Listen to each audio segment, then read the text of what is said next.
kepada yang bertugas saya ucapkan terima kasih.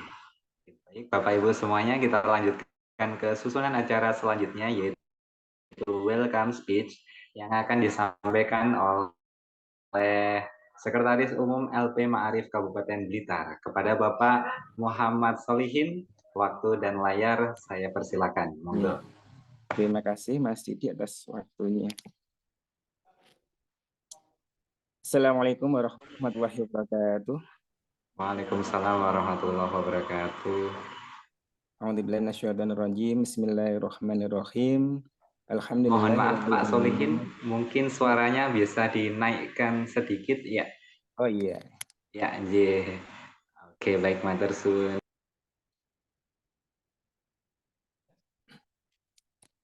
Bismillahirrahmanirrahim. Alhamdulillahirabbil alamin.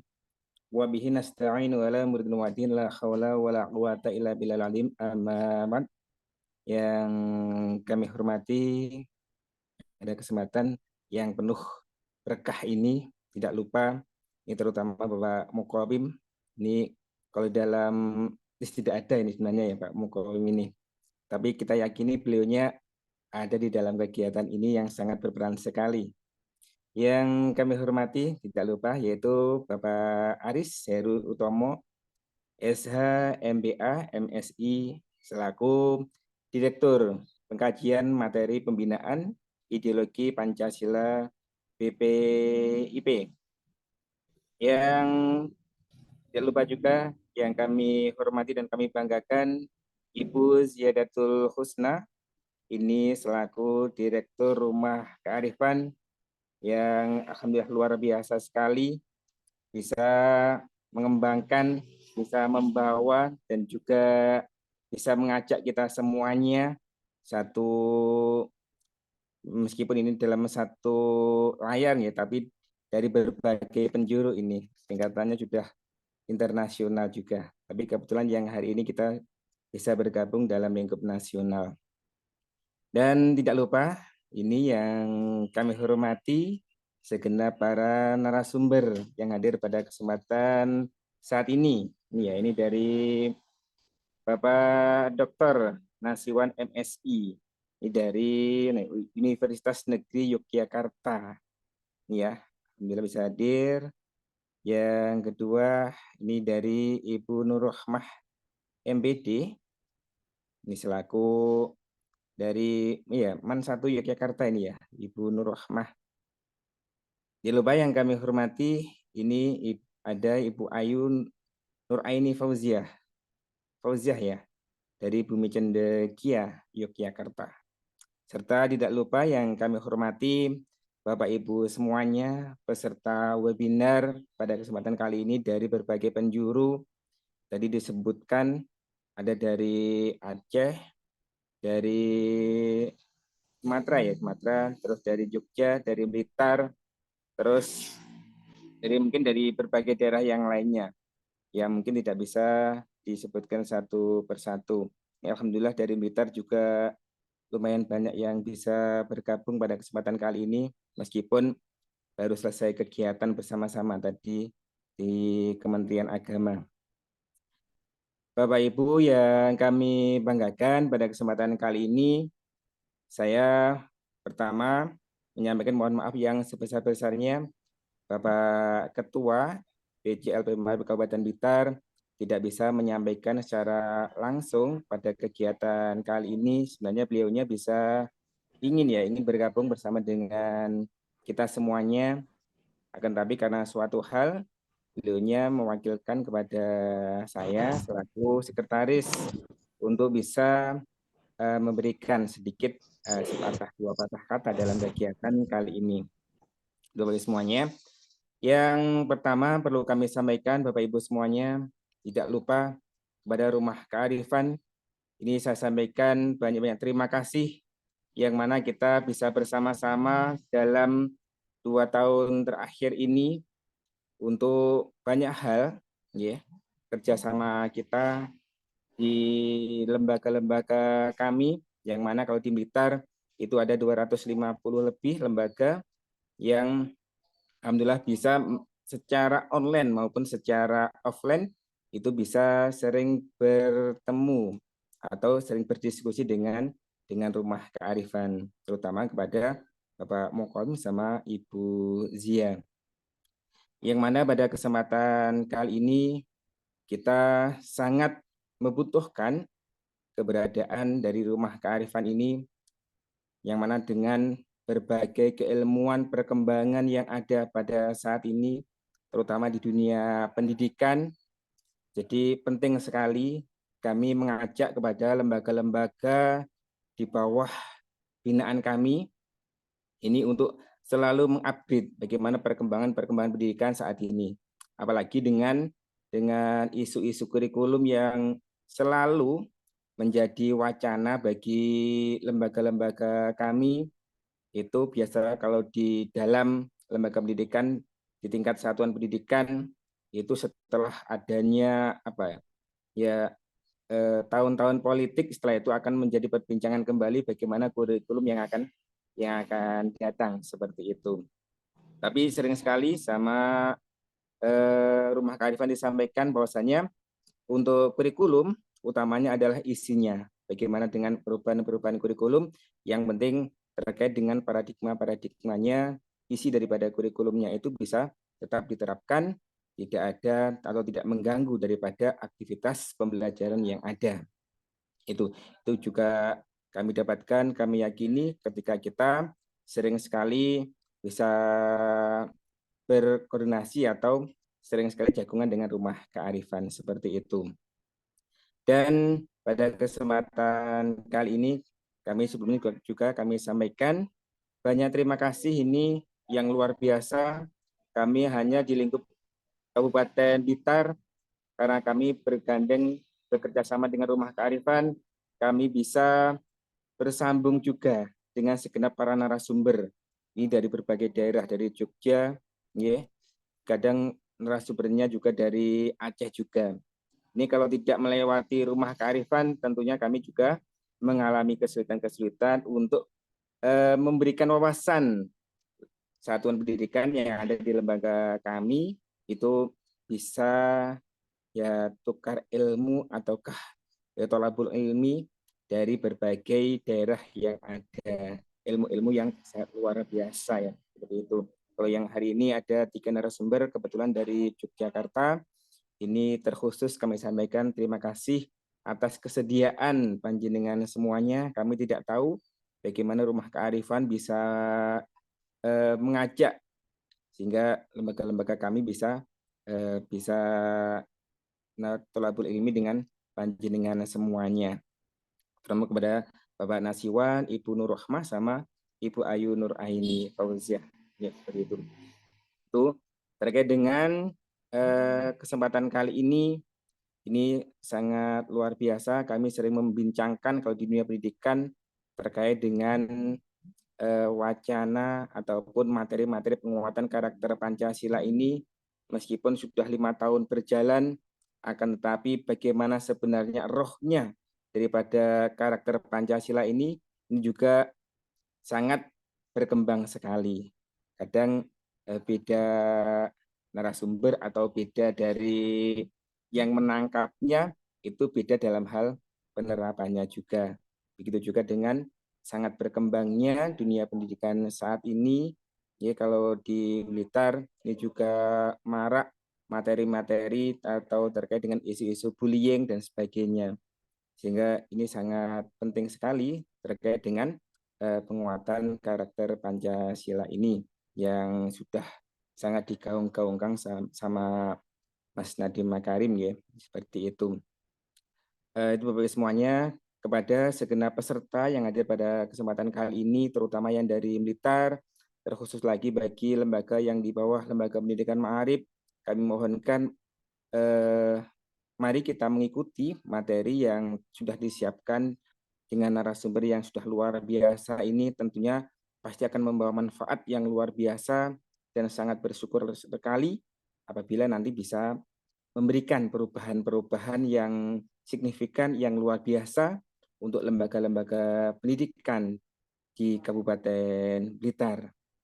Mungkin itu Ibu Zia Mukoim yang selalu kita banggakan.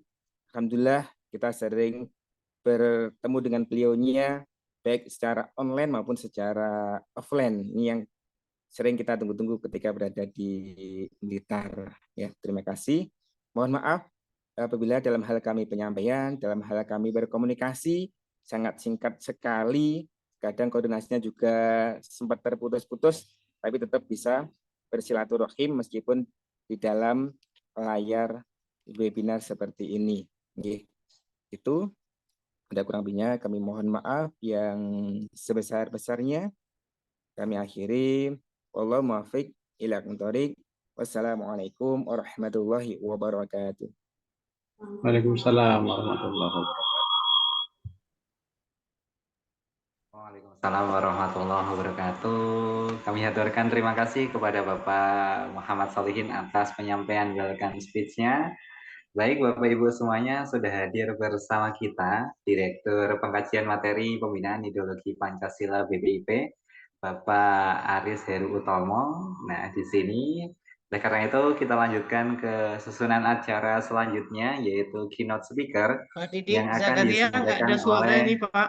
Direktur Pengkajian Materi Pembinaan Ideologi Pancasila BPIP, Kedengaran Bapak suaranya. Aris Heru Utomo, SH, MBA, MSI. Kepada Bapak Aris Heru Utomo, waktu dan layar saya persilakan. Baik, terima kasih Mas pembawa acara.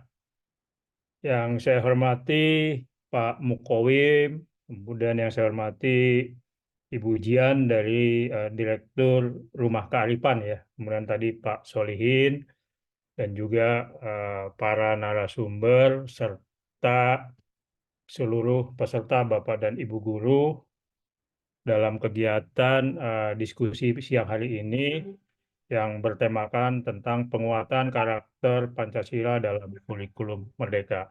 Assalamualaikum warahmatullahi wabarakatuh. Waalaikumsalam Salam Salam warahmatullahi Pancasila. wabarakatuh. Salam Pancasila. Pertama-tama marilah kita panjatkan puji syukur kehadirat Allah Subhanahu wa Ta'ala karena berkat rahmat dan hidayahnya kita semua masih bisa berkumpul walaupun secara daring.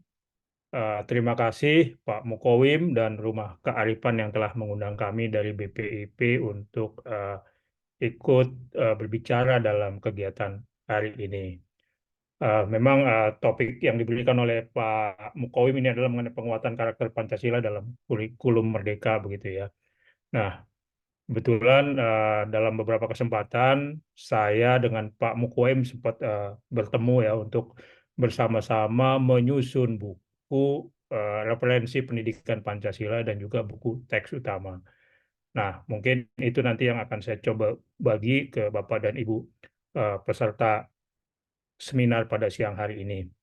Namun sebelum itu mungkin saya ingin sedikit menyinggung terkait dengan pemberlakuan kurikulum Merdeka ya melalui Permendikbudristek nomor 12 tahun 2024 yang diluncurkan di bulan Maret lalu ya terkait dengan pendidikan anak usia dini, jenjang pendidikan dasar dan jenjang pendidikan menengah yang disebut sebagai kurikulum Merdeka. Nah, ini memang kurikulum Merdeka ini satu pengembangan yang mungkin Bapak dan Ibu semua sudah pahami, yaitu pengembangan dari kurikulum prototipe yang sudah dimulai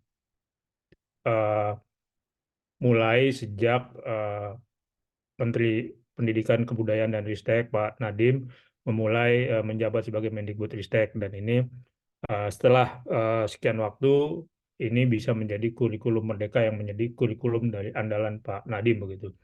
Nah, salah satu hal yang menarik di dalam kurikulum Merdeka ini adalah dikenalkannya profil pelajar Pancasila, yaitu pelajar Pancasila pelajar yang diharapkan nanti berkarakter Pancasila, memiliki nilai-nilai Pancasila yang beriman dan bertakwa kepada Tuhan Yang Maha Esa, berakhlak mulia, berkebinekaan global, bergotong royong, mandiri, bernalar kritis, dan kreatif. Nah, dalam konteks ini kami dari Badan Pembinaan Ideologi Pancasila sejalan dengan pemberlakuan kurikulum Merdeka dan sebelumnya sebetulnya sejalan dengan pemberlakuan peraturan pemerintah nomor 4 tahun 2022 tentang revisi atas peraturan pemerintah nomor 57 tahun 2021 tentang standar nasional pendidikan. Nah, kami dari BPIP mendorong dihadirkannya buku teks atau buku panduan yang digunakan bagi pelaksanaan pendidikan Pancasila. Nah, karena di dalam PP 4 tahun 2022 tersebut disebutkan bahwa pendidikan Pancasila merupakan salah satu pendidikan yang wajib diajarkan. Dan ini juga satu perkembangan baru yang mungkin Bapak dan Ibu juga sudah ketahui bahwa selama ini pendidikan Pancasila secara formal sebetulnya tidak diajarkan di bangku pendidikan, tetapi menjadi bagian dari pendidikan kewarganegaraan. Ini nampak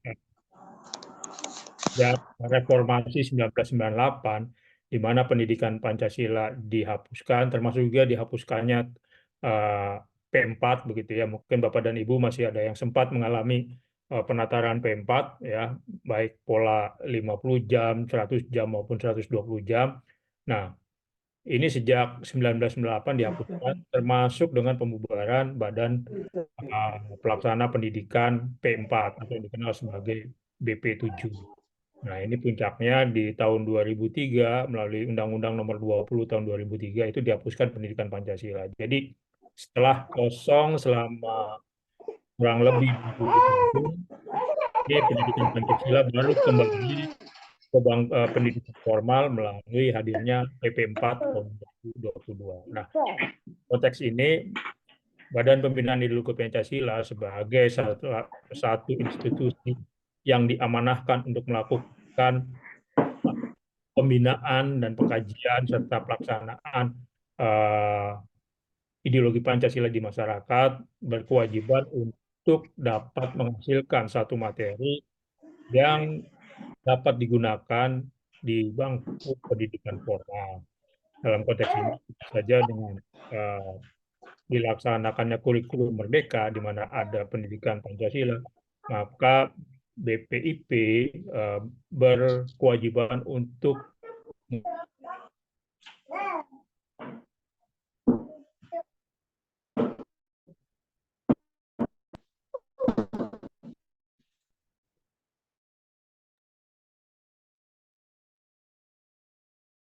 Halo, kedengar ada suara saya? Kok di mute ya tadi ya? Halo? Ya, sudah Oke, Bapak. sudah kembali Bapak. Iya, terima kasih. Jadi memang BPIP berkewajiban untuk menghadirkan materi-materi pendidikan Pancasila di bangku pendidikan formal.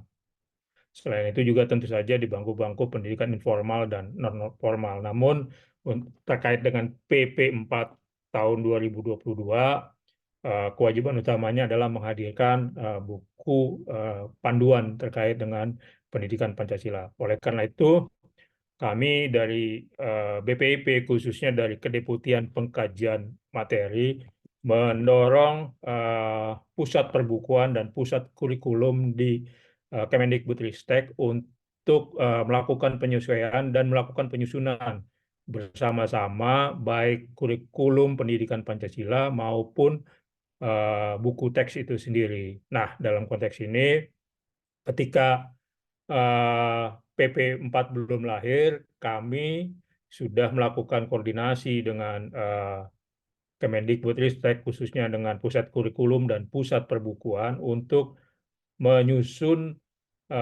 kurikulum pendidikan Pancasila berdasarkan capaian pembelajaran, arah tujuan pembelajaran, dan tujuan pembelajaran. Nah, ini yang secara paralel kita lakukan kerjasama dengan pusat kurikulum. Dan pada saat yang bersamaan, kita juga melakukan penyusunan buku-buku dengan pusat perbukuan. Nah, ini salah satunya yang ikut serta adalah Pak Mukoim. Pak Mukoim ini ikut menyusunnya di buku kelas-kelas sekolah dasar ya kalau nggak salah, kelas 1 sampai kelas 3 SD.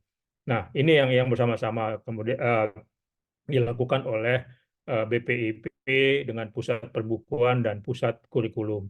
Sehingga di tahun 2022 ya, itu hadir yang namanya buku referensi pendidikan Pancasila.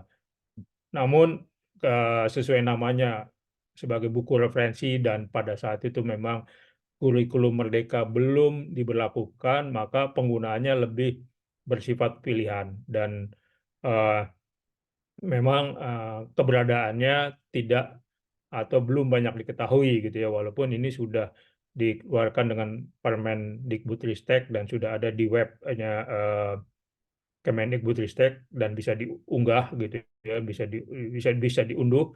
Namun karena belum penuh dilakukan pembelakuan pendidikan Pancasila, maka ini belum terlalu dikenal oleh kalangan guru di baik pendidikan dasar, menengah maupun menengah atas.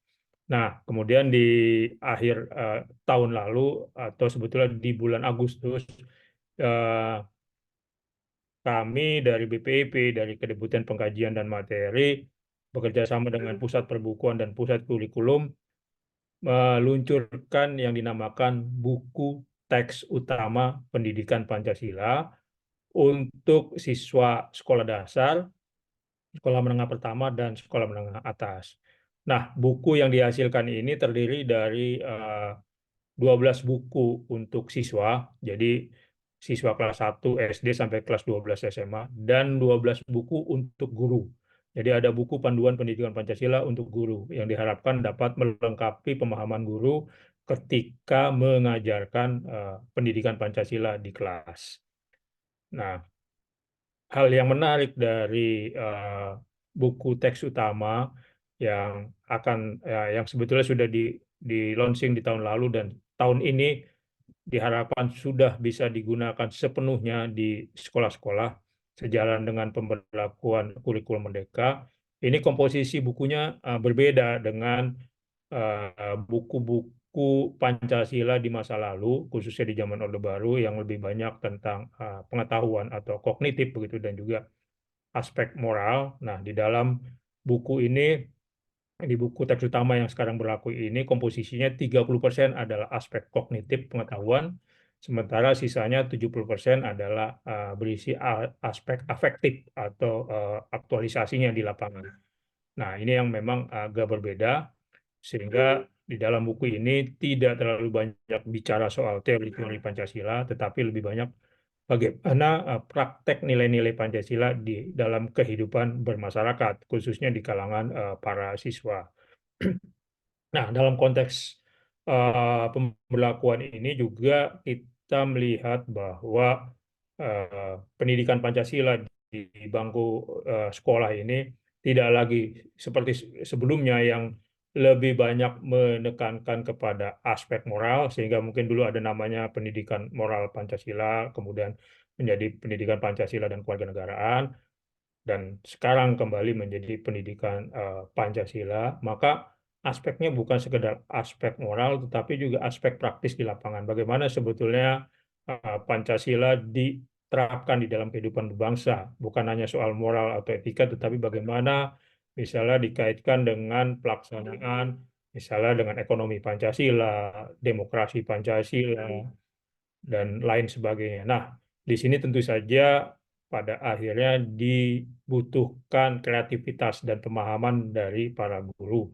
Karena tadi seperti saya sampaikan bahwa komposisinya 30% adalah pengetahuan tentang Pancasila itu sendiri dan 70% adalah tentang praktek di lapangan. Nah, di sini para guru dituntut untuk bisa memahami mengenai pengetahuan Pancasila yang tadi hanya 30% dan kemudian bagaimana aktualisasinya di sekolah khususnya di kalangan para siswa.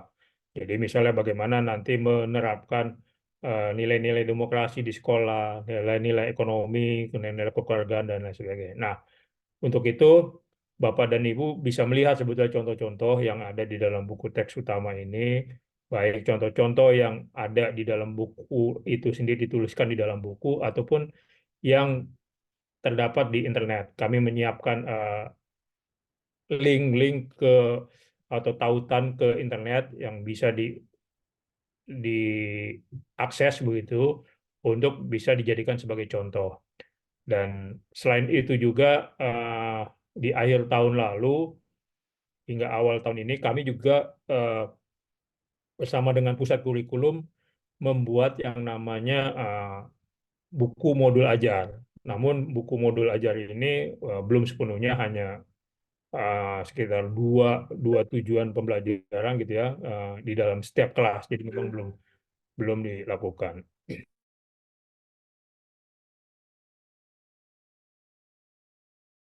Penyusunan buku teks utama ini juga yang mungkin Bapak dan Ibu perlu ketahui adalah bahwa telah dilakukan penyempurnaan kurikulum untuk pendidikan Pancasila, begitu ya, disesuaikan dengan kurikulum Merdeka, di mana kami melakukan penyusunan capaian pembelajaran, arah tujuan pembelajaran, dan tujuan pembelajaran bersama dengan pusat kurikulum dengan membagi siswa-siswa itu ke dalam 6 fase pembelajaran, yaitu fase A, B, C, D, E, dan F. Fase A itu untuk kelas 1 dan 2 SD, kemudian fase B itu kelas 3 dan 4, dan seterusnya sampai fase F itu kelas 11 dan 12. Nah, masing-masing fase ini mempunyai tingkat pembelajaran yang berbeda-beda. Jadi misalnya untuk kelas 1 dan 2 yaitu di fase A, lebih kepada pengenalan. Kemudian pengenalan lebih jauh di kelas 3 dan 4, dan nanti semakin naik kelasnya di kelas 11-12, di mana ini fase para siswa diharapkan dapat melakukan analisa, pemahaman melalui analisa. Nah, ini yang coba disusun bersama-sama dengan oleh BPIP dan tim kurikulum Kemendikbud. Dan ini yang sudah akan diberlakukan, dan mungkin nanti saya yakin mungkin Pak Mukowi punya kopinya ya, begitu nanti mungkin bisa di-share mengenai fase-fase ini di kurikulumnya. Nah, itu yang perlu Bapak dan Ibu ketahui. Nah, khusus untuk buku teks utama ini, Bapak dan Ibu juga bisa mengunduh di situs atau di webnya Kemendikbudristek, dan ini free begitu ya. Dan kalaupun dalam bentuk cetakan, Kemendikbudristek ya, Pusat Perbukuan sudah menetapkan harga maksimum, sehingga buku ini sifatnya bukan buku komersial gitu. Nah, ini dalam beberapa kesempatan kami dari BPIP juga melakukan kerjasama untuk mendorong dinas-dinas pendidikan baik dinas pendidikan yang berada di bawah Pemprov, Pemkab maupun pemerintah kota. Ini kami juga terus melakukan itu. Selain dengan dinas-dinas pendidikan, kami juga melakukan BPIP mendorong kerjasama dengan kantor wilayah agama di beberapa provinsi. Terakhir sekitar minggu lalu ya, BPIP mendorong Kanwil Kementerian Agama di Yogyakarta untuk melakukan pengenalan dan juga penguatan kepada guru-guru pendidikan Pancasila dan pendidikan kewarganegaraan di sekolah-sekolah yang ada di bawah binaan Kementerian Agama. Sebelumnya juga di Lombok dan juga di Makassar begitu. Jadi sudah ada beberapa tempat yang BPIP mendorong dinas-dinas pendidikan dan Kanwil Kementerian Agama untuk berpartisipasi mendorong pelaksanaan pendidikan Pancasila berdasarkan materi yang sudah disiapkan oleh BPIP dan Pusat Perbukuan. Jadi kami berpandangan bahwa dengan buku teks utama yang disiapkan oleh BPIP ini sudah sangat cukup untuk melakukan pendidikan Pancasila di kalangan siswa mulai dari SD sampai SMA di tahap-tahap awal. Saya pikir ini sudah cukup membekali, dan nanti justru yang menjadi tantangan adalah bagi Bapak dan Ibu guru itu sendiri bagaimana mengembangkan pemahaman yang ada sehingga para siswa dapat lebih kreatif sehingga nanti ujungnya bisa menjadi pelajar yang memiliki karakter Pancasila. Nah, mungkin Bapak dan Ibu juga bertanya, sebetulnya apa sih perbedaan antara buku pendidikan Pancasila yang ada sekarang ini dengan buku-buku sebelumnya gitu ya. Secara garis besar relatif mungkin banyak persamaan-persamaan begitu ya. Namun ada hal-hal yang sangat menonjol yang perlu Bapak Ibu ketahui, yaitu terkait dengan eh, materi yang terdapat di dalam buku teks utama. Yang pertama adalah adanya penguatan soal semangat keindonesiaan, gitu ya, semangat semangat keindonesiaan, di mana di dalam materi ini dikenalkan bahwa keindonesiaan itu sudah dibangun jauh sebelum proklamasi kemerdekaan, dan juga misalnya bagaimana dikenalkan keindonesiaan itu melalui lagu, misalnya lagu kebangsaan, bagaimana eh, lagu kebangsaan di tiga stansa itu memiliki makna yang mendalam, mulai dari mengajak bersatu, kemudian berdoa untuk kebahagiaan bangsa Indonesia, dan yang terakhir adalah mengajak untuk bahwa kita menjadi negara Indonesia bukan negara yang 1-2 tahun atau 50 atau 100 tahun atau 200 tahun, tetapi yang abadi, negara yang eh, ada selama bumi ini berputar begitu ya. Jadi ini aspek keindonesiaan ini mulai ditekankan gitu. Jadi sebelum masa-masa proklamasi kemerdekaan. Kalau dulu mungkin di dalam pendidikan sejarah kita mengenal mengenai sejarah perjuangan kemerdekaan bangsa Indonesia. Nah, ini yang dicoba ditanamkan di dalam buku pendidikan Pancasila. Dan ini juga nanti kami akan menyelaraskannya dengan kurikulum pendidikan sejarah begitu.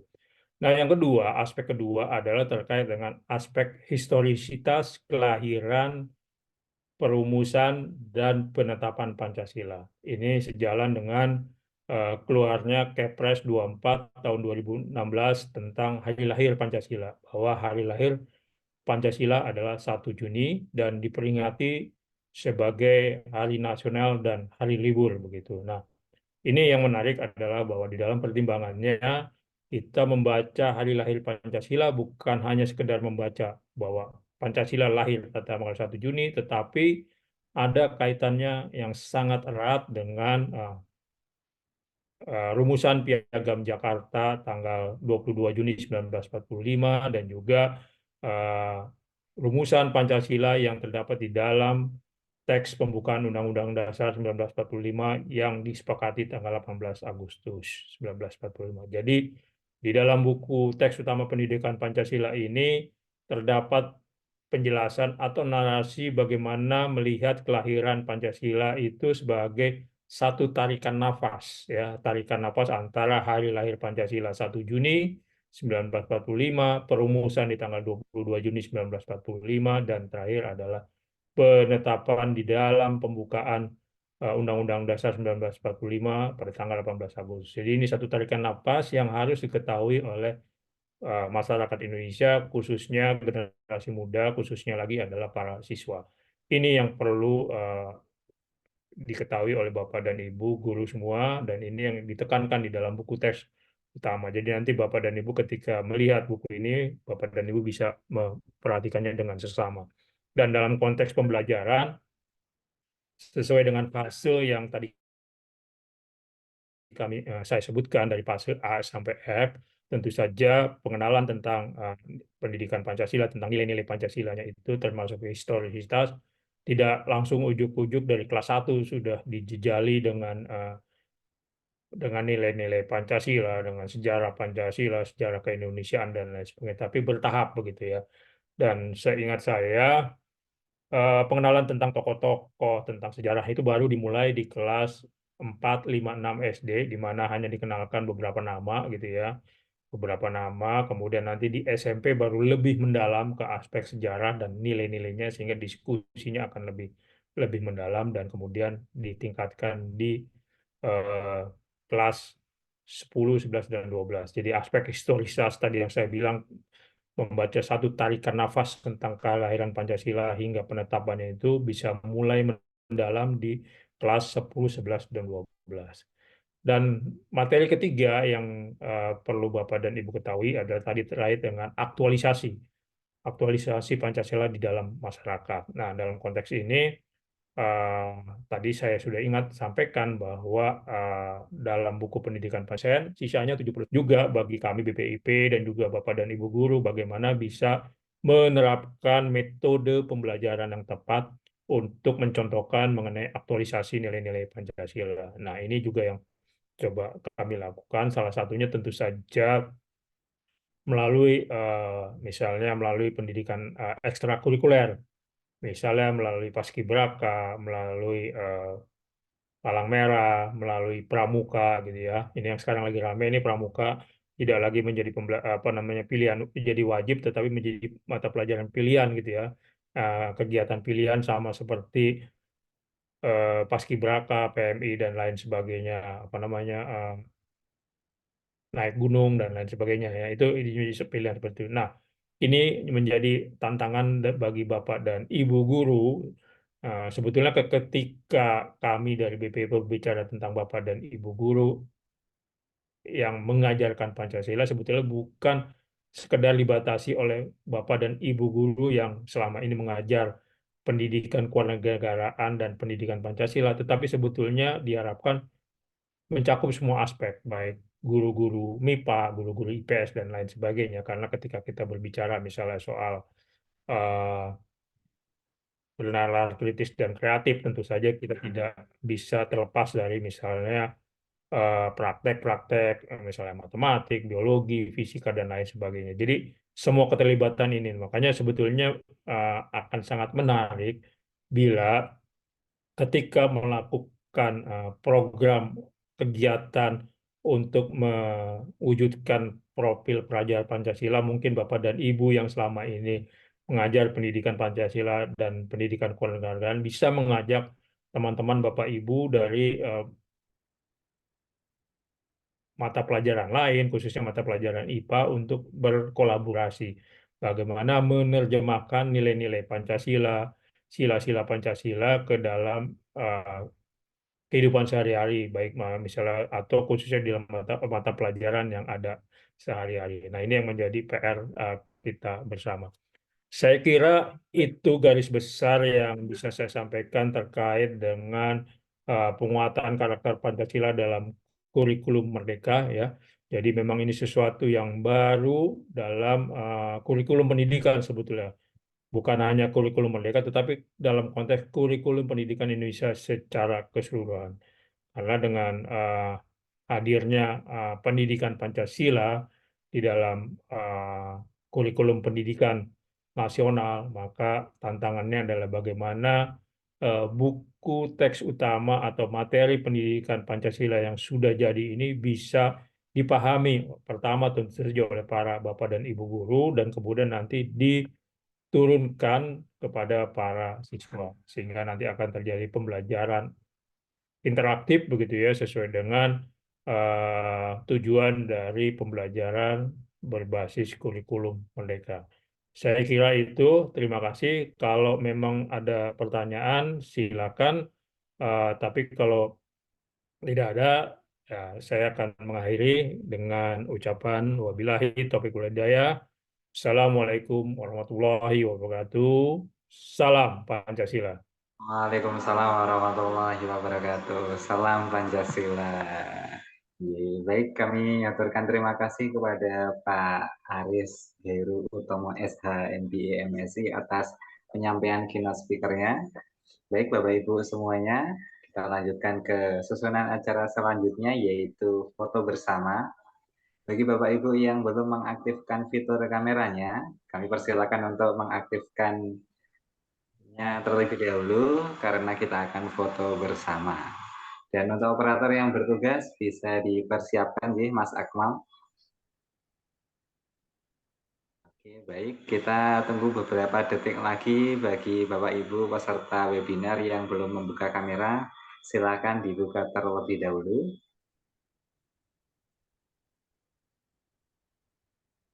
Oke, di sini terpantau ada 115 peserta dari berbagai daerah di Indonesia, mulai dari Aceh hingga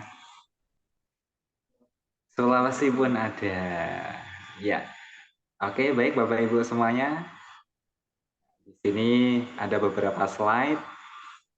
Kita akan foto bersama terlebih dahulu. Untuk slide yang pertama, bagi operator, Mas Akmal, bisa dipersiapkan, Ji.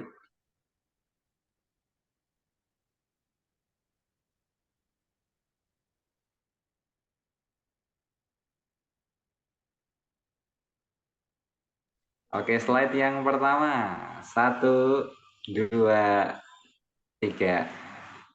Oke, baik. Kita lanjut slide yang kedua. 1, 2, 3. Oke, terima kasih. Kita lanjut slide yang ketiga.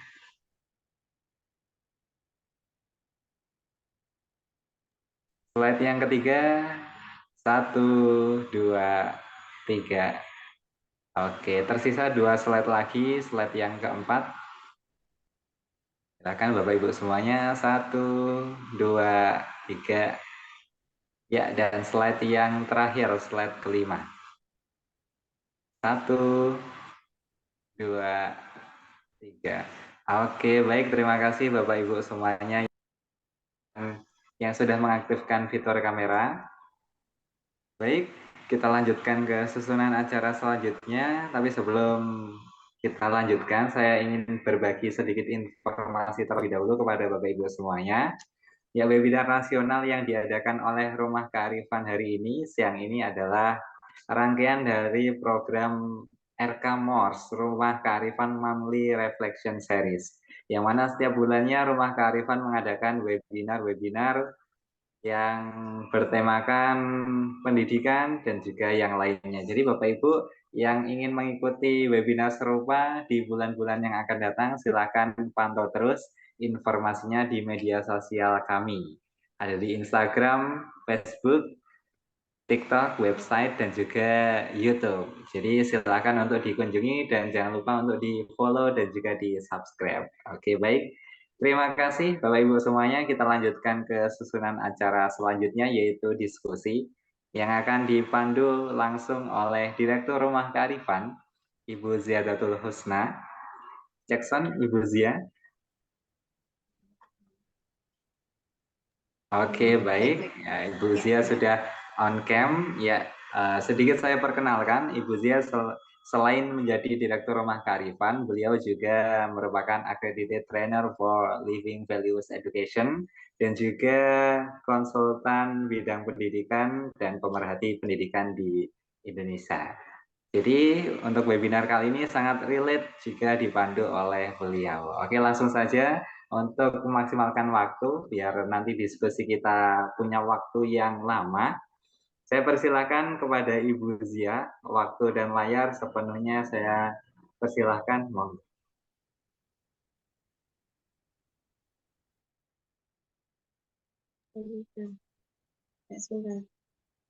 Oke, baik.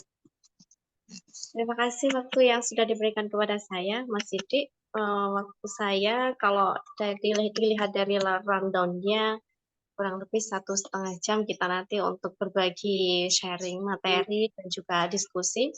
Cuman kalau diskusi memang saya suka molor, tapi kalau memulai kalau bisa memang tidak molor.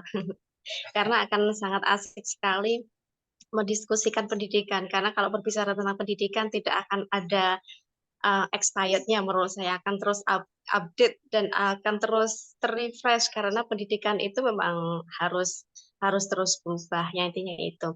Baik, sebelum saya mau melanjutkan, sebelumnya saya ucapkan terima kasih yang sebanyak-banyaknya kepada Bapak Aris Heru Utomo dari BPIP yang sudah memberikan penghantar hangat diskusi kita pada siang hari ini. Semoga sehat selalu Bapak.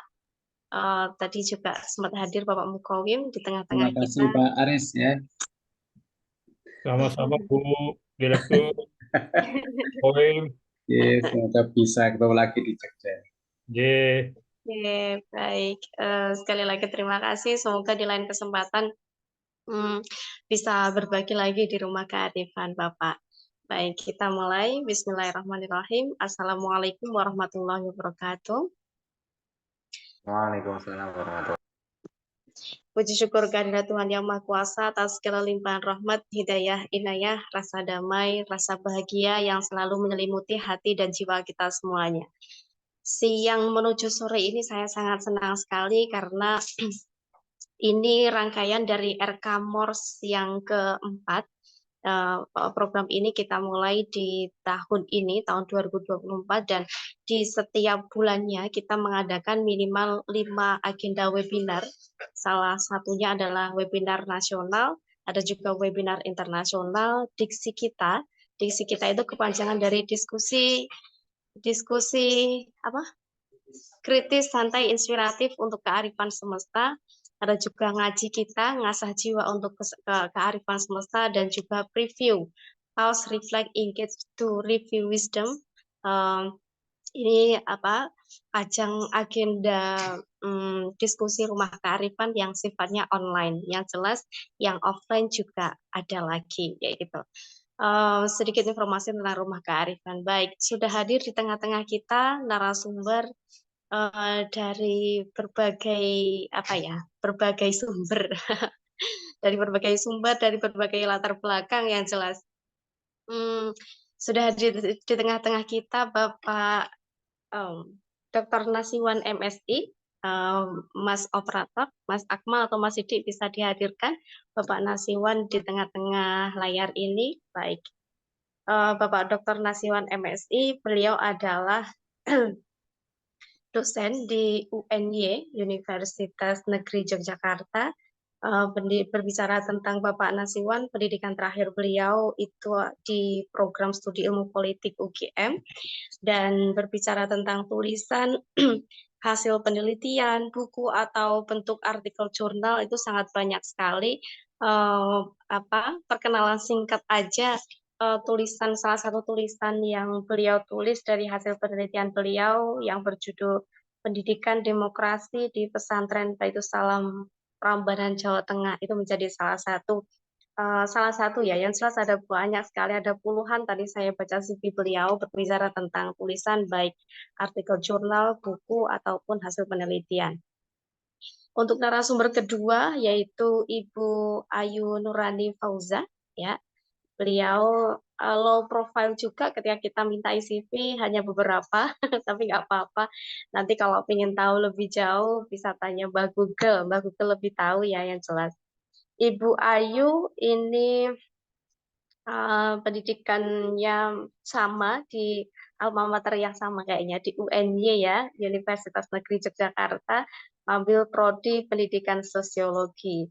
Aktivitas beliau saat ini menjadi guru PKN dan sosiologi di SMP, SMA, dan juga pesantren Bumi Cendekia, dan juga menjadi relawan di komunitas keluarga kita dan Read Aloud Yogyakarta itu. Read Aloud mungkin nanti bisa sedikit dijelaskan Mbak Ayu itu. Baik, narasumber ketiga bisa di-spot.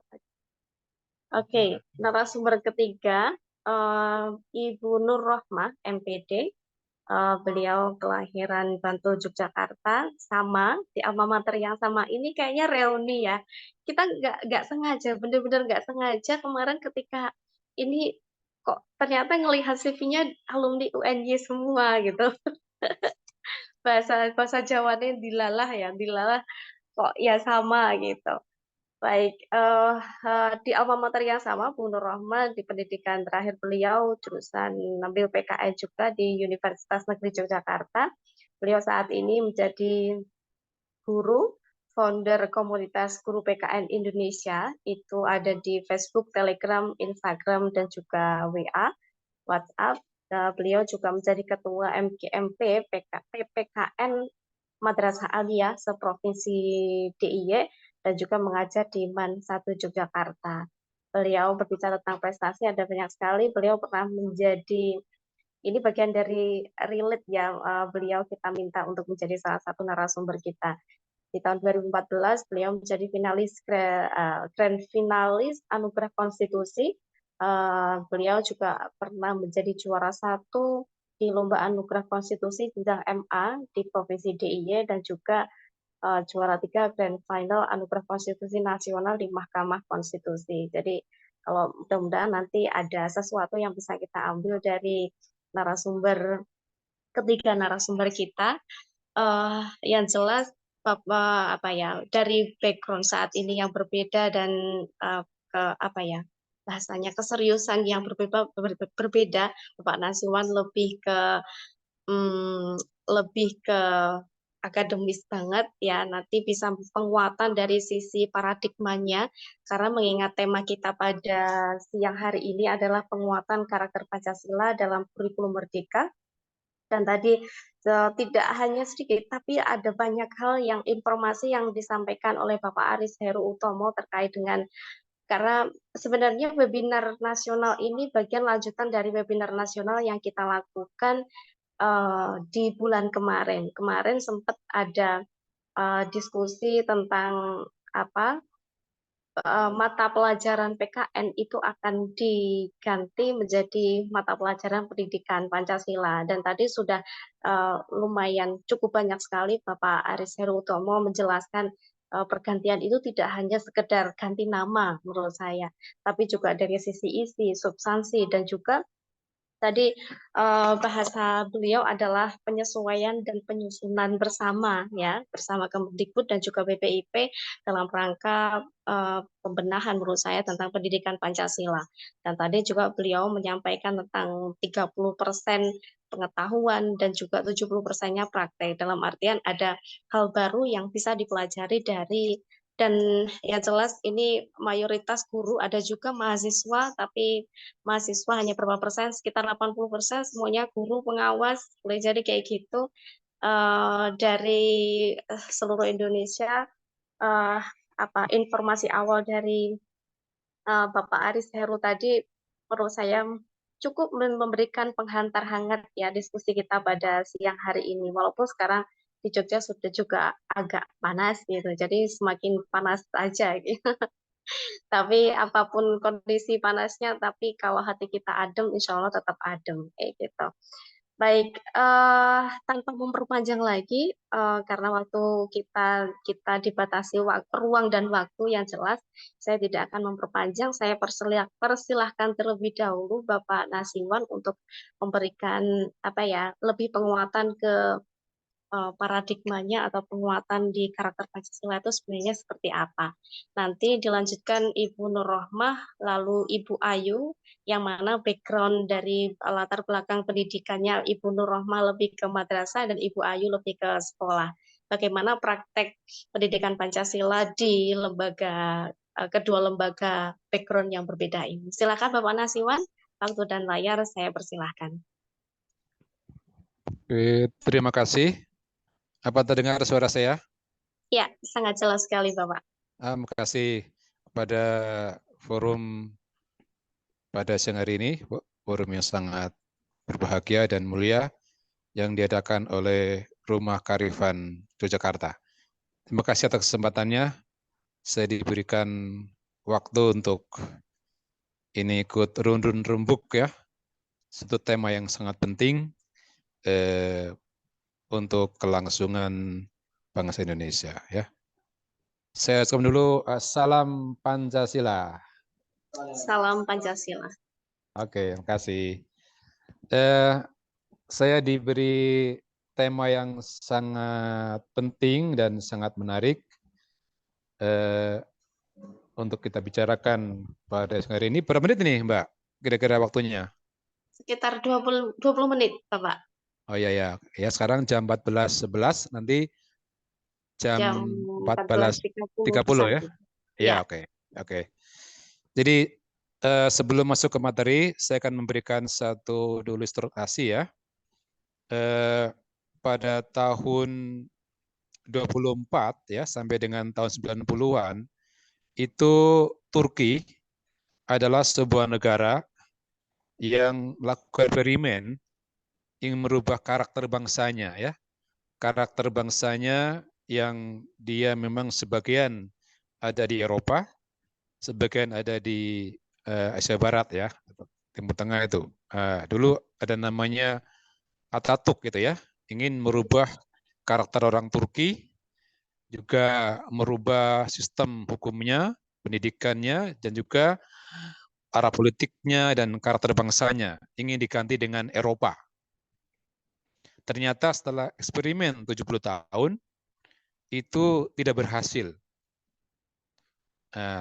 Kemudian intelektual Turki, para tokoh-tokoh budayawan, agama, politik, pendidikan, kemudian kembali memikirkan setelah Turki itu ingin menjadikan Turki yang modern, yang rasional, yang ingin merekonstruksi bangsa Turki dengan semua sistem nilai dari Barat, ternyata itu setelah 7 dekade berlangsung, Turki ternyata belum berhasil. Yang ada adalah Turki menjadi negara yang otoriter, kemudian terjadi banyak korupsi, kemudian mata uangnya juga turun drastis, terjadi dekadensi moral, terjadi disorientasi nasional. Kemudian melalui reformasi tahun 90 sampai hari ini, Turki kembali membenahi pendidikannya. Mudah-mudahan bangsa Indonesia juga bisa meniru Turki ini ya, kembali menjadi bangsa yang punya nasionalisme tinggi, menjadi bangsa yang punya kemuliaan, menjadi bangsa yang punya masa depan. Saya kira Turki ini sekarang di Eropa sangat dihormati oleh Jerman, oleh Inggris, dia bagian dari NATO, juga di Timur Tengah dia juga sangat dihormati oleh Israel ya, jarang ya, dan punya pemimpin nasional juga yang punya suara di tingkat internasional. Nah ini juga ini dimulai dari reformasi yang mendasar dalam bidang pendidikan. Jadi kesalahan-kesalahan yang dilakukan oleh pemimpin sebelumnya diperbaiki. Jadi tidak lagi beri sepenuhnya kepada tapi kembali kepada nilai-nilai yang luhung, nilai-nilai yang adiluhung, nilai-nilai yang punya faktor menentukan untuk kebesaran dan Turki bisa survival ya pada saat ini. Dirubahlah kemudian buku sejarahnya diganti, juga kembali membolehkan semangat-semangat yang sifatnya heritage dan religius, dan sekarang Turki sudah menjadi sebuah negara yang kembali dihargai, menghargai human rights, menghargai civil religion, menghargai manajemen ya, menjadi bangsa yang demokratis. Nah, ini saya kira ini juga kita bisa melihat dari Turki. Kemudian kita juga melihat Jerman ya.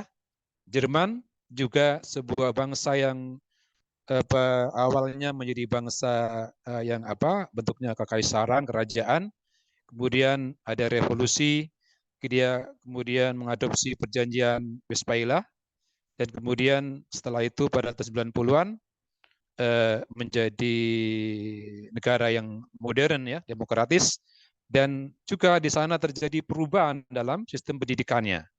Juga ada reformasi di bidang pendidikan dan kurikulum di Jerman karena terjadi perubahan politik, perubahan sosial ya, dan juga perubahan di bidang ekonomi dan hukumnya, sehingga juga terjadi kurikulum di Jerman agar sesuai dengan perkembangan masyarakat. Saya kira kita bisa melihat juga di Jepang ya.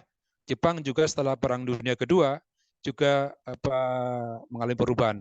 Dulu tahun 2006 kita pernah seminar dengan Jepang, itu mengundang 2 profesor, bagaimana terjadi perubahan-perubahan di Jepang untuk menumbuhkan nasionalisme yang lebih baik. Di antaranya dia menerapkan satu mata kuliah baru namanya Nihonjirong.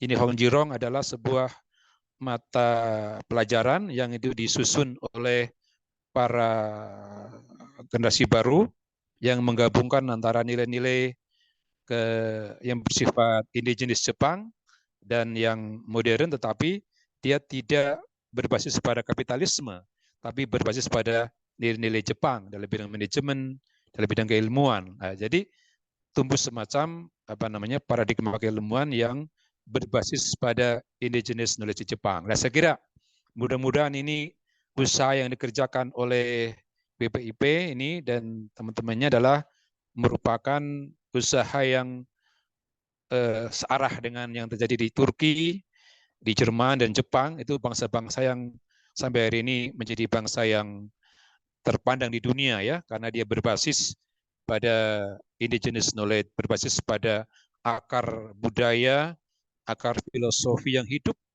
pada bangsanya dan tidak sekedar mengimpor ya peradaban lain dibawa ke bangsa tersebut. Nah, jadi kita yang pertama-tama saya memberikan apresiasi kepada setiap upaya untuk melakukan terobosan, inovasi, karena setiap zaman tentu ada tantangan, ada halangan, ada peluang yang berbeda, sehingga itu. Dan saya kira ini nama lembaga yang mengadakan ini bagus ini, kearifan ya. Saya kira saya senang sekali. Saya dulu ada membuat seri, Mbak, ada 4 buku seri saya tentang indigenous knowledge, tentang bagaimana kita membangun satu konsepsi keilmuan yang berangkat dari Indonesia. Saya ada 4 seri buku ya, 2 dieksekusi. Saya kira saya sangat senang mendengar nama ini ya, kearifan. Saya kira penting kearifan ke Indonesia ini. Oke ya, itu pertama, poin pertama saya secara umum. Poin kedua dari ini tentang kepribadian atau karakter Pancasila ya, terkait dengan kurikulum, saya kira ini sudah perubahan yang ke-12 ya, sepanjang Indonesia ada kalau nggak salah ya, nah, mungkin lebih. Jadi ini sejak orde lama sampai sekarang ini sudah perubahan yang ke-12. Saya kira yang pusing ini guru-guru ya. Mudah-mudahan guru-guru tidak pusing ini ya di lapangan, semakin tertantang ya. Jadi dulu pernah ada manipol usdek ya, zaman orde lama ya. Pernah ada tubapin, ya. Pernah ada civik hukum, pernah ada PKN, pernah ada PMP ya. Nah, sekarang ini mau ke pendidikan Pancasila, nah itu. Nah ini saya ada catatan ya. Kebetulan saya sejak tahun 2005 sampai dengan 2016 saya menjadi konsultan di Puskurbuk ya. Jadi saya kira nama saya ada di buku PKN itu. Nama saya ada di buku PKN di SMP, SMA ada itu. Nama saya sebagai editing ya, sebagai konsultan itu. Jadi saya mungkin hampir 20 tahun menjadi konsultan di Puskurbuk. Nama saya ada. Jadi saya ikut mengalami perkembangan sampai hari ini. Dan kemarin saya juga diundang oleh Puskurbuk ketika ada Zoom dengan BPIP. Jadi saya kira saya ada sedikit pengalaman ya. Jadi kalau menurut pencermatan saya, memang setiap pemerintahan, baik pada zaman Orde Lama ya, pada zaman Orde Baru, pada zaman Orde Reformasi ini, ya semuanya punya niatan baik. Punya niatan baik agar warga negaranya ini menjadi warga negara yang loyal pada Indonesia, punya semangat yang tinggi untuk membela Indonesia ya, punya nasionalisme. Nah, ini hanya kalau saya cermati ini berbeda pendekatannya ya. Jadi kalau zaman Orde Lama ini dengan menggunakan tubapin, 7 bahan pokok indoktrinasi ya itu. Ini lebih kepada menumbuhkan karakter building, pada menumbuhkan pada nasionalisme ya. Nah, itu pada zaman dulu ya, itu bahan-bahannya dari manipol usdek, dari sebagian besar dari manifesto politik yang disampaikan oleh Bung Karno ya. Ada juga UUD 50 juga ada bahan-bahan lainnya. Kemudian kalau kita lihat pada zaman Orde Baru, ini juga sama, tujuannya juga untuk menumbuhkan warga negara yang taat pada pemerintah ya, juga mencintai Indonesia, tapi dengan lebih kepada moral ya, pada moral. Dari dulu kalau tahun 45 sampai dengan 60-an itu lebih kepada menumbuhkan nasionalisme, dulu katakan revolusi belum selesai ya, itu lebih pada gagasan-gagasan dari Soekarno ya untuk patriotisme. Kemudian pada tahun 60-an ya sampai dengan 90-an, 8 itu ya ini untuk menumbuhkan moral ya. moralitas ya.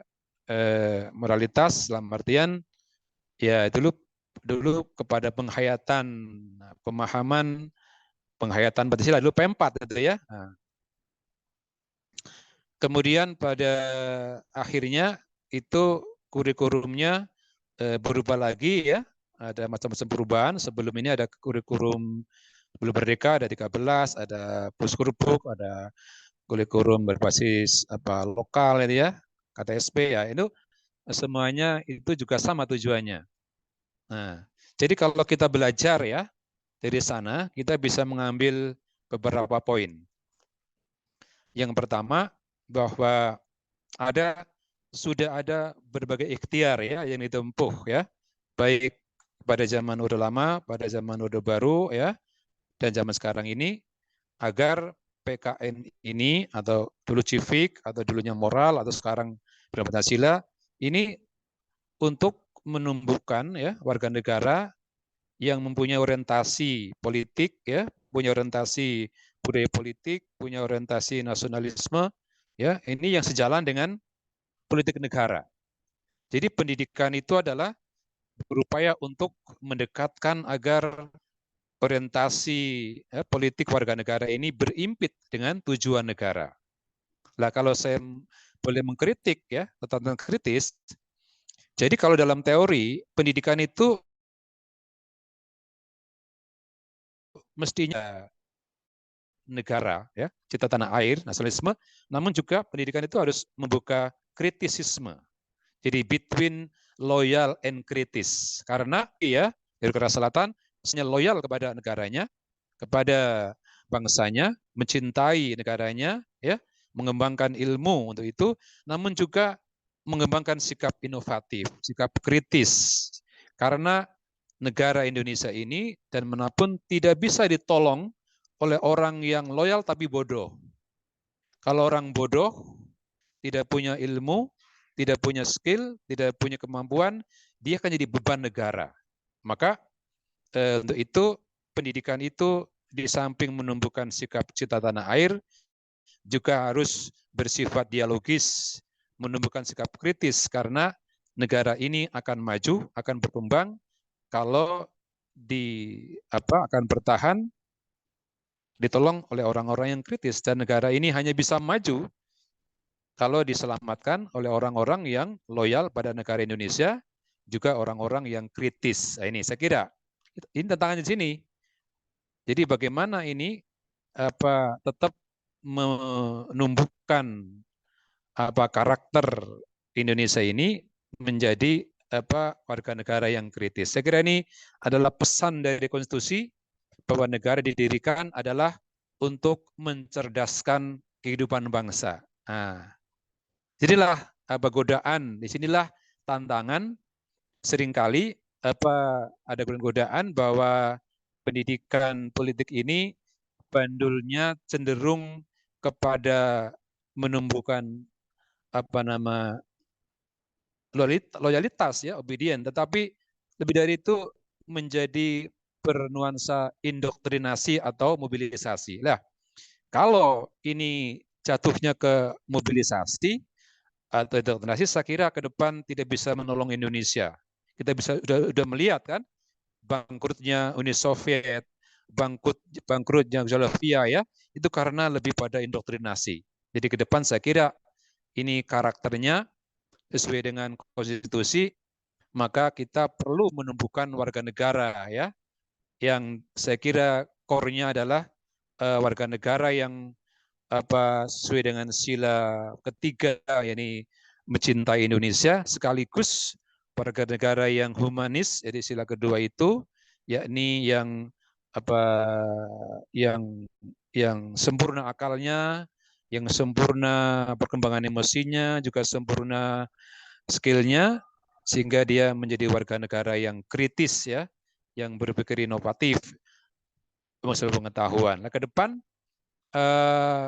Indonesia ini tidak bisa ditolong, diselamatkan oleh orang-orang yang loyal saja ya, tetapi dia minus dalam pengetahuan, minus dalam wawasan, minus dalam teknologi. Karena sekarang ini perkembangan teknologi dengan Twitter, dengan IT, dengan artificial intelligence, ya ini tidak bisa dibendung pengaruh dari luar negeri. Jadi pengaruh global internasionalisme itu tidak bisa dibendung oleh pendidikan.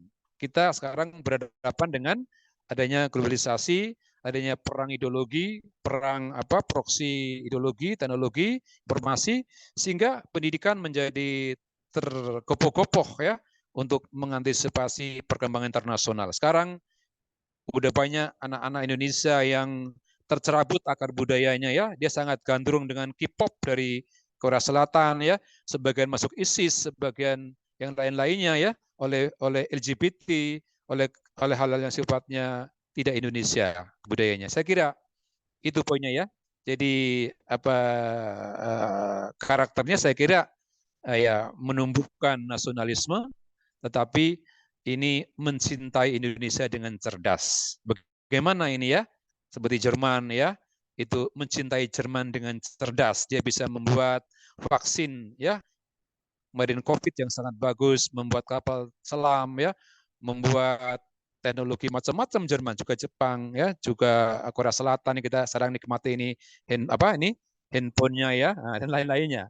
Jadi saya kira model-model pendidikan pada masa yang lalu ya, yang terlalu menekankan pada indoktrinasi, pada ketaatan yang tidak kritis ya, itu sudah saatnya ditinggalkan, dan kita sekarang sesuai dengan misi konstitusi kita mengembangkan pendidikan Pancasila yang sesuai dengan misi kita punya undang-undang adalah mencerdaskan kehidupan bangsa. Yang cerdas adalah bangsanya ya.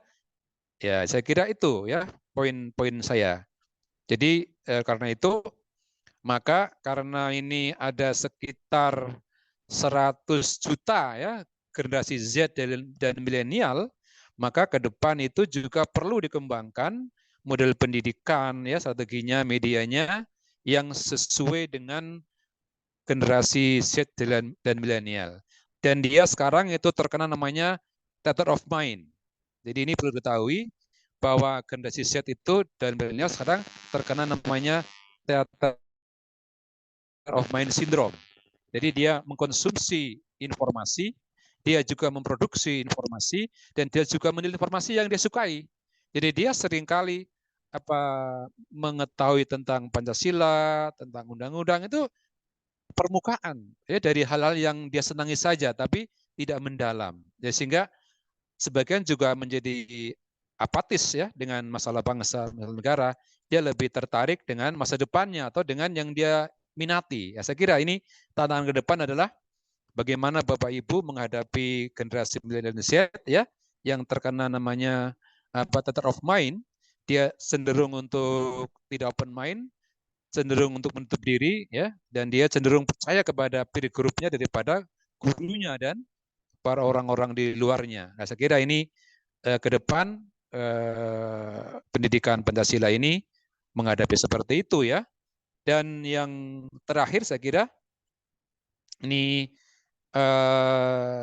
orang-orang para guru-guru PKN ya, ini para CSO PKN ya, Pancasila ini sayangnya ini disuarakan oleh orang-orang yang lemah. Dosen ini kan orang-orang lemah.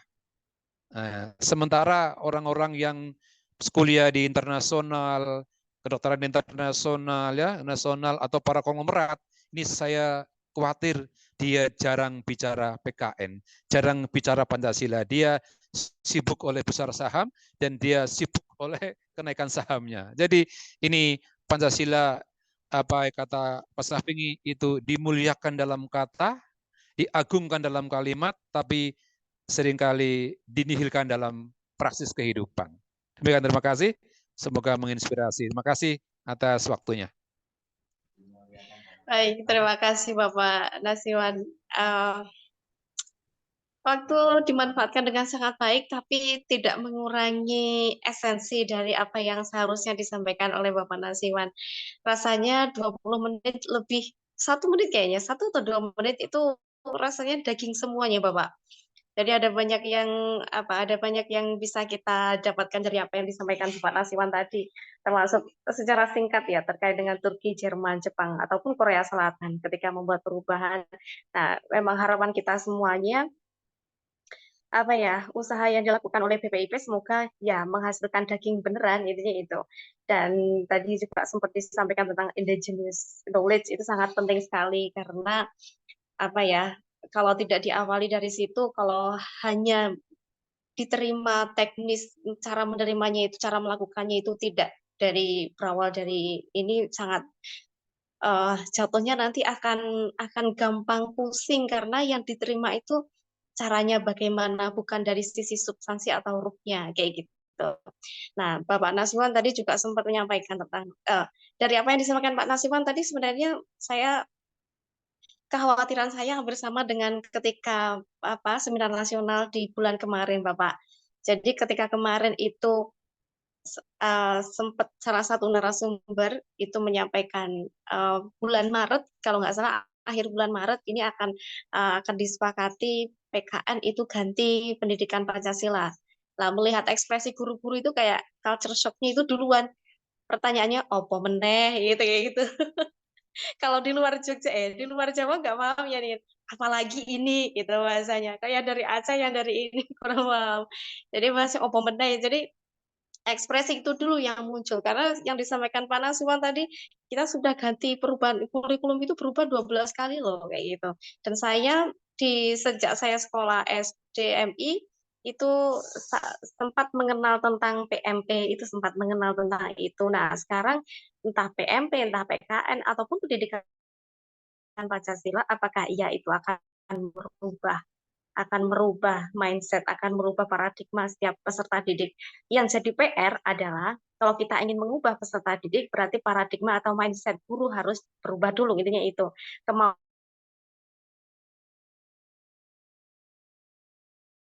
Kemauan dari dalam untuk ini juga menurut saya bukan PR yang kecil menurut saya. Oke, ini nanti lagi teknisnya kayak gimana, apakah praktek profil pelajar Pancasila selama ini kayak prakteknya kayak gimana. Nah, ini bagian dari sudah diawali di istilahnya kurikulum merdeka kemarin ya, profil pelajar Pancasila. Nah, prakteknya selama ini seperti apa? Padahal tadi ketika Pak Aris Heru menyampaikan 30% itu knowledge, 70% praktek yang dipahami itu praktek yang seperti apa, atau malah praktek duluan, knowledge-nya malah di akhir. Nah, ini menjadi wacana kita semuanya karena ketika kami tim Rumah Kearifan terjun di beberapa lembaga pendidikan, yang mana eksekutor pertama pendidikan adalah sebuah lembaga pendidikan dan para guru, kurikulum merdeka itu difahami teknisnya duluan, substansi atau ruhnya itu malah kabur gitu loh rasanya. Jadi mereka pusing karena teknis, harus A, harus B, harus apa duluan kayak gitu. Baik, selebihnya saya persilahkan terlebih dahulu mungkin Ibu Nur Rahmah terlebih dahulu untuk menyampaikan dari MAN 1 Yogyakarta. Silahkan. MAN 1 bener ya? Oke. Silakan Ibu Nur Rahmah. Baik, terima kasih sekali Bu Zia. Assalamualaikum warahmatullahi wabarakatuh. Waalaikumsalam warahmatullahi wabarakatuh. Suara saya jelas, Bu Zia? Ya, sangat jelas sekali, Bu. Terima kasih. Alhamdulillah saya diberi kesempatan untuk berbicara di sini bersama para narasumber. Yang tadi katanya memang narasumbernya kok secara tidak sengaja ada keterkaitan gitu ya. Itu memang Mbak, betul. Kenapa? Karena dari 3 narasumber ini, yang satu Dr. Nasiwan adalah dosen saya, kemudian satu lagi Bu Ayu ini adalah gurunya anak saya, ya karena anak saya sekolah di Bubi Cendekia. Oh gitu. Jadi nyambung. Kita nggak tahu loh ini, Nur Rahmah. Jadi jelas bahasanya tadi ya. Ya, ternyata ada sambungan tersendiri gitu ya, dan saya senang sekali karena kemudian oke lah kita bersama-sama, kita kupas bersama, belajar bersama, terutama saya ya, apalagi di sini banyak sekali orang-orang hebat. Maka nanti yang bisa saya lakukan hanya men-share saja apa yang sudah pernah saya lakukan, gitu nggih? Ya. Baiklah, kalau tadi Dr. Nasiwan maupun keynote speaker kita tanpa PPT, mohon maaf jika saya mau sharing PPT, dikarenakan itu ada beberapa hal yang mau saya sampaikan dari situ. Apakah boleh, Mbak? Ya, silakan Ibu. Baik, terima kasih. Sambil saya sapa-sapa juga nih, karena di sini ada banyak sekali guru maupun banyak ya, bukan cuma guru, ada kepala sekolah, ada banyak ya di sini, ada pengawas, ada banyak sekali profesi lain juga yang terkait dengan apa namanya yang kita bahas pada hari ini. Dan luar biasa sekali karena ternyata pesertanya sangat bervariasi dari berbagai jenjang, berbagai daerah dari Jogja sampai ke seluruh wilayah Indonesia. Ini terima kasih sekali. Saya jadi senang berbagi di sini dan semoga apa yang saya sampaikan nanti bisa bermanfaat. Baik, dikarenakan saya sekarang adalah guru MAN 1 Yogyakarta, saya akan mencoba menyampaikan apa yang pernah saya lakukan di MAN 1 Yogyakarta, tapi sekilas apa yang saya sampaikan. Baik, ini tadi sudah dibacakan sebenarnya ya, ini memang profil saya seperti ini. Selain sebagai guru PPKN, saya juga sekarang menjadi penyuluh anti korupsi ya, yang sudah diajari oleh KPK, begitu ya. Itu salah satu peran saya. Kemudian baik kita lihat bersama apa sih yang dimaksud dengan pendidikan Pancasila di sekolah gitu nggih. Kalau tadi disampaikan oleh Dr. Nasiwan yang dikuatkan oleh Bu Zia tadi bahwa yang penting adalah bagaimana kita itu ruhnya gitu nggih.